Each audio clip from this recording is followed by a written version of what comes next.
অসুস্থ না হলে বোঝা যায় না সুস্থতা আল্লাহ তাআলার কত বড় নিয়ামত। আমাদের যখনই যতটুকু সমস্যাই হোক না কেন, জ্বর সর্দি মাথা ব্যথা কিংবা অন্য যে কোনো সমস্যায়, সেই মুহূর্তগুলাই কিন্তু আমাদের অনেক বেশি খারাপ যায়। তবে আল্লাহ চাইলে সুস্থ হতে কতক্ষণ। যাই হোক, আজকে তোমাদের সঙ্গে সুন্দর একটা ব্লগ শেয়ার করব অসুস্থ শরীর নিয়েও। হ্যালো এভরিওয়ান, আসসালামু আলাইকুম। কেমন আছো সবাই? আই হোপ ভালো আছো। আলহামদুলিল্লাহ আমিও ভালো আছি। সুরানিয়াস ব্লগ থেকে নিহা বলছি। সবাইকে স্বাগতম জানিয়ে আজকের ব্লগটা শুরু করলাম। আমার হাতে যে পার্সটা দেখতে পাচ্ছ, এটার বয়স কত তোমরা গেস করো তো। এটা আমার স্টুডেন্ট লাইফের। এবার তোমরা আইডিয়া করো এটার বয়স কত হতে পারে। যে একদম কি বলবো অ্যাকুরেট এটার বয়সটা বলতে পারবে, তার জন্য কিন্তু একটা সারপ্রাইজ গিফট থাকবে আমার তরফ থেকে। সেটা যে কোনো কিছু হতে পারে। এনিওয়েজ, তোমরা আমার হাতে অনেকগুলো টাকা দেখতে পাচ্ছ, আর এই টাকাগুলো কিন্তু আমি একদিনে জমাইনি। অনেক দিন সময় লেগেছে এই টাকাগুলো আমার হাতে এইভাবে ধরে গোনার জন্য। অনেকটা সময় দিয়েছি, তবে এখানে মোটামুটি আমার বলবো যতটুকু পেরেছি জমিয়েছি। তবে এটা দিয়ে আমি ভালো একটা কাজ করব, কারণ আমার প্রিয় মানুষের জন্য কিছু গিফট কিনবো। ওকে এবার কিছু গিফট দেওয়া হয়নি, বাট কী কিনবো সেগুলো আর তোমাদের সঙ্গে এখন শেয়ার করছি না, কারণ আরও কিছু টাকা শর্ট আছে। তো সব কিছু মিলিয়ে দেখা যাক কতটুকু জমাতে পেরেছি। আমি যেটা কিনতে চাচ্ছি, আমার সেই কাঙ্ক্ষিত স্বপ্ন পূরণের জন্য আমার অ্যামাউন্টটা ঠিক আছে কিনা সেটাই একটু দেখছিলাম আর তোমাদের সঙ্গে শেয়ার করছিলাম। অ্যাকচুয়ালি আমরা যারা মিডল ক্লাস ফ্যামিলিতে বিলং করি, তাদের কিন্তু একটু সেভিং না করলে একদমই চলে না। তবে সেভিং সব সময় যে করা যায় তাও কিন্তু না। এটা কিন্তু আমি প্রতি মাসে জমিয়েছি সেটা বললে ভুল হবে। যখন আমার হাতে যেমনটা এসেছে, সেটা 100 টাকা হোক, 50 টাকা হোক, 200 হোক, 500 হোক, যাই হোক না কেন, সেটাই আমি রেখে একটা মোটামুটি বেশ বড় একটা অ্যামাউন্ট করেছি। আমার জায়গা থেকে এটা আমার জন্য যথেষ্ট। তো ওটাই আমি একটু কাউন্ট করছিলাম যে আমার আরও কতটুকু এখানে যোগ করতে হবে, কতটুকু হলে আমার সেই কাঙ্ক্ষিত জিনিসটা আমি আনতে পারবো। আর কি কিনবো সেটা তো অবশ্যই তোমাদের সঙ্গে শেয়ার করব যখন কিনবো। আমি যেহেতু জব করছি না আর বাসাতেই থাকি, বুঝতে পারছো এক কথায় যেটা হাউস ওয়াইফ। কারণ আমার প্রিন্সেসকে সময় দিয়ে জব করার মতো সময়টা আমার কাছে নেই, যেহেতু আমার কোনো বলবো সাপোর্ট দেওয়ার মানুষ নেই আমার শ্বশুরবাড়ি থেকে। সো বুঝতে পারছো, একটা ফ্যামিলিতে সাপোর্টিভ কেউ না থাকলে কিন্তু পসিবল না। আমার হাজব্যান্ড তো ওর ব্যবসা নিয়ে ব্যস্ত থাকেন, ওর কাজ নিয়ে। সো ওর বিষয়টা তো টোটালি আলাদা। এর বাইরে আমার প্রিন্সেসকে রাখার মতো 1 ঘন্টার মানুষটাও নেই। তার জন্য দেখা যায় আমার জব টপ আর কিছুই করা হয় না। এই তো আমার হাজব্যান্ড যতটুকু হাত খরচ দেন, আমার নিজের কেনাকাটা, বাজার টাজার, এভরিথিং সব থেকেই বাঁচিয়ে বাঁচিয়ে আমার টাকাটা সেভিং করতে হয়। যদিও শরীরটা অনেক বেশি খারাপ যাচ্ছে, কারণ জ্বর ঠান্ডা। আমার ভয় শুনেই তোমরা বুঝতে পেরেছো আমি কতটা অসুস্থ আছি। তারপরে একটু একটু করে ক্লিপ রেখে দিয়েছিলাম তোমাদের সঙ্গে শেয়ার করার জন্য।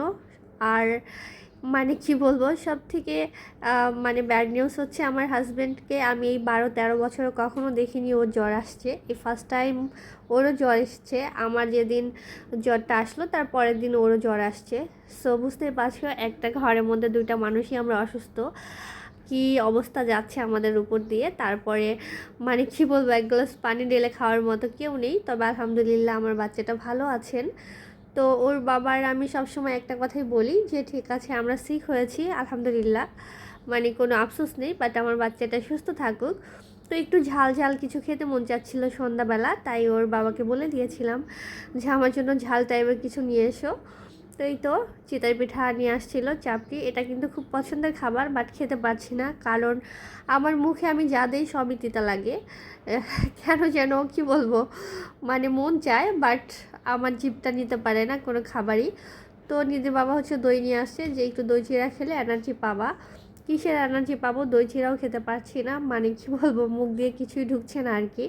ঢাকায় প্রচণ্ড রকমের গরম যাচ্ছে এবার, তার উপরে আমার মতো যাদের টপ ফ্লোরে বাসা, তাদের কি অবস্থা কমেন্ট করে জানিয়ে দিও। কারণ টপ ফ্লোরে বাসা যাদের, তাদের অবস্থা বেহাল, সেটা আমি নিজেই ভুক্তভোগী, বুঝতে পারছি।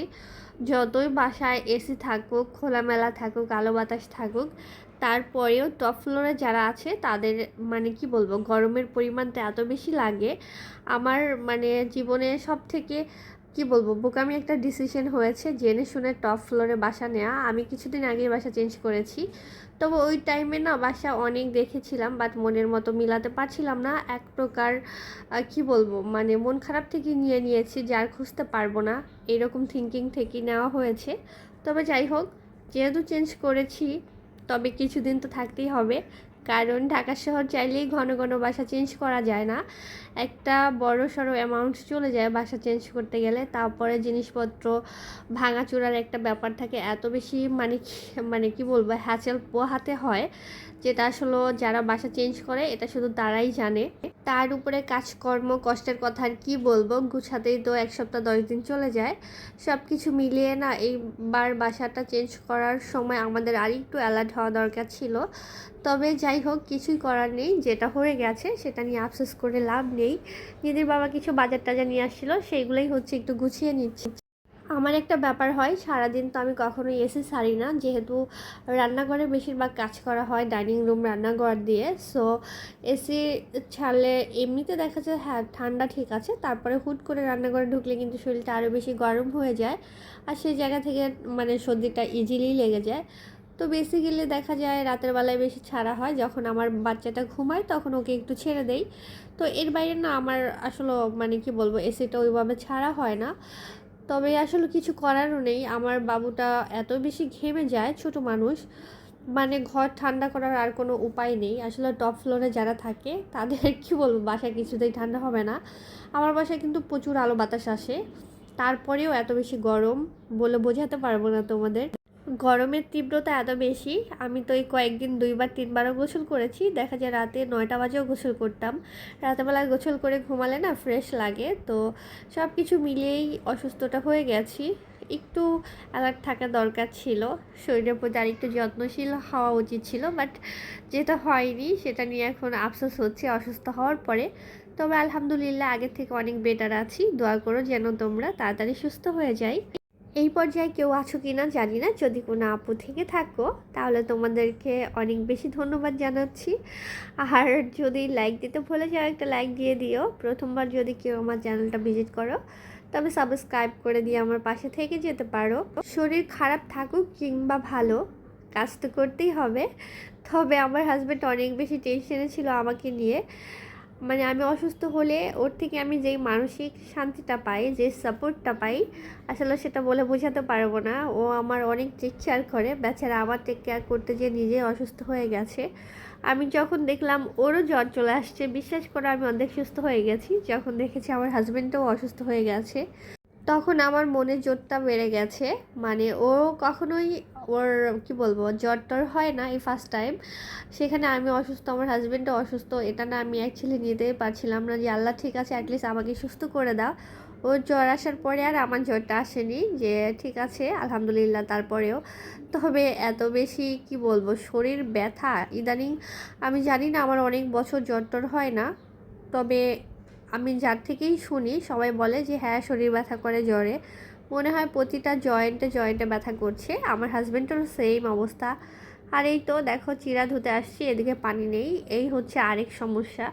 মানে কি বলবো, জীবনটা সমস্যায় ভরপুর হয়ে যাচ্ছে ইদানিং। তো আমি একটু পানি স্টক করে রেখেছিলাম, ওটা দিয়ে চিরাটা ধুয়ে নিচ্ছি। এত বেশি ধান ছিল চিরার মধ্যে, মানে খোসা টাইপের। আমার তো এই চিরাটা ধুতে 2-3 কেজি পানি চলে গেছে, বুঝতেই পারছো, মানে যেহেতু ময়লা ছিল। যেটা বলছিলাম, তো বেসিক্যালি হয় কি, আমি অসুস্থ থাকলে ও আমাকে যথেষ্ট সেবা করবে, মানসিক সাপোর্ট দিবে, যাই হোক না কেন এভরিথিং। আমার আর কাউকে দরকার হয় না। তবে এবার কিন্তু উল্টো হয়ে গেল। তো যাই হোক আলহামদুলিল্লাহ দুজনেই ভালো আছি, দুজনকে দেখে রেখে। আসলে যেটা হয়, মানে বিপদের সময় কাউকে কাছেই পাওয়া যায় না। এদিকে আরেক সমস্যা, সেটা হচ্ছে আমার বোন যেহেতু হসপিটালে অ্যাডমিট আছে, তো আমার মাও আমার বোনের সঙ্গে আছে ডক্টরের মানে কি বলবো হসপিটালে। তো ওখানে মাও জ্বর, মাও অসুস্থ হয়ে গেছে, মানে হয় না রুগী টানতে এসে নিজেই রুগী হয়ে গেছে। আমি এদিকে না পারছি ওদের সাপোর্ট দিতে, না পারছি আমার মা এসে আমাকে দেখতে, মানে সমস্যার উপরে সমস্যা। যাই হোক, এই তো দেখো অবস্থা খাবারের, দুজন মিলেও 2টা চাপটি আর 2টা চিড়িতাই পিঠা শেষ করতে পারিনি। কতটা মানে অবস্থা যাচ্ছে আমাদের উপর দিয়ে। যদিও ভিডিওটা 2 দিন আগের আর আমি ভয়েস দিচ্ছি কিন্তু 2 দিন পরে, বসে শুয়ে আর কতক্ষণই ভালো লাগে, কিছুই করার নেই। তবে আলহামদুলিল্লাহ আমার বাচ্চাটা এত বেশি লক্ষ্মী, ও যথেষ্ট মানসিক সাপোর্ট আমাকে দেয় যে মা আমি টেনশন করো না, রান্না করতে হবে না, আমি রুটি খেয়েই থাকবো, আমি বিস্কিট খাবো, সমস্যা নেই, কিছুই হয় না বাচ্চাদের রুটি খেলে। মানে ও আমাকে এইভাবে মানসিক সাপোর্ট দিবে, দেন আবার বলবে যে বাবা তুমিও টেনশন করো না, আমি আল্লাহর কাছে দোয়া করে দিয়েছি, তোমরা দুজন তাড়াতাড়ি ভালো হয়ে যাবে। আর কিছু খাওয়ার আগেই ওষুধ নিয়ে মানে ফার্স্ট এডের বক্স নিয়ে এসে দাঁড়াই থাকবে যে মাম্মি আগে কিছু খেয়ে ওষুধ খাও। মানে ও তো পারে সারাদিন আমাকে ওষুধই খাইয়ে দেয়। যাই হোক, একটু চা বানিয়েছিলাম, কারণ কোনো কিছুই তো আসলে মুখে ঢুকছে না। এদিকে আমার হাজব্যান্ড কিন্তু আমাকে বলতেছিল যে ঠিক আছে চিরাটা যে ধুয়েছো ওটা দাও। চিরাটা ধুয়ে রেখেছি অনেকক্ষণ আগে, ও যেহেতু শুয়েছিল মানে তার জন্য আর আমি ডিস্টার্ব করিনি যে একটু ঘুমাক। তো প্রায় 1 ঘন্টা হয়ে গেছে চিরাটা ধুয়ে আমি ঢেকে রেখেছিলাম। এদিকে এত বেশি ধোয়া হয়েছে চিরাটা দেখো একদম ভাতের মতো হয়ে গেছে। তো ওঠার পরে যে ঠিক আছে একটু দই চিরা দুজনে মিলেই খাই, এটাই রাতের খাবার, কারণ যেহেতু ভাত রান্না করা হয়নি। আর প্রিন্সেসের কথা যদি বলি, কারণ প্রিন্সেসের জন্য আমি গতকালকে গরুর মাংস রান্না করেছিলাম, সেটাই আছে।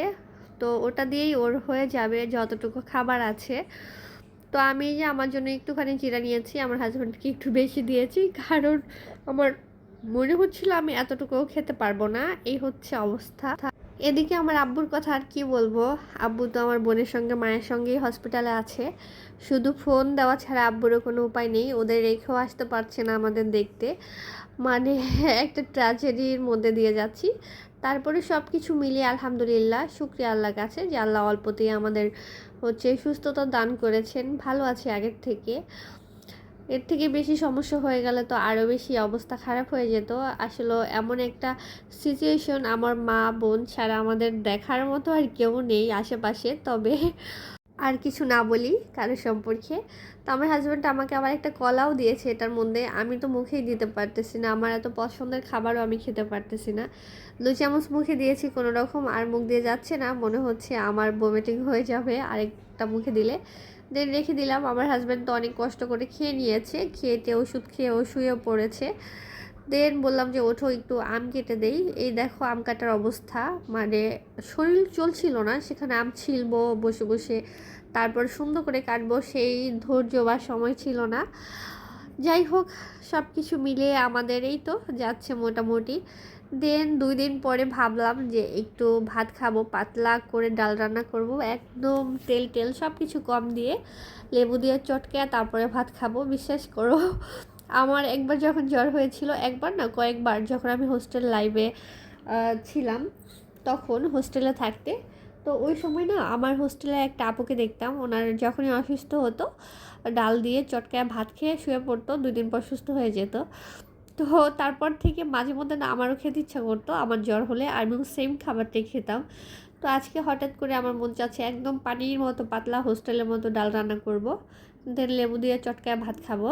তো 2 দিন পর আজকে আমি 1 মুঠ ভাত খেয়েছি আলহামদুলিল্লাহ। ভাতটা খাওয়ার পরে ডাল দিয়ে আমার না নিজের কাছেও মনে হচ্ছে আমি একটু এনার্জি পাচ্ছি, কারণ মুখের মধ্যে এত বেশি তিতা হয়ে থাকে আর কেমন একটা লাগে আসলে বলে বোঝাতে পারবো না।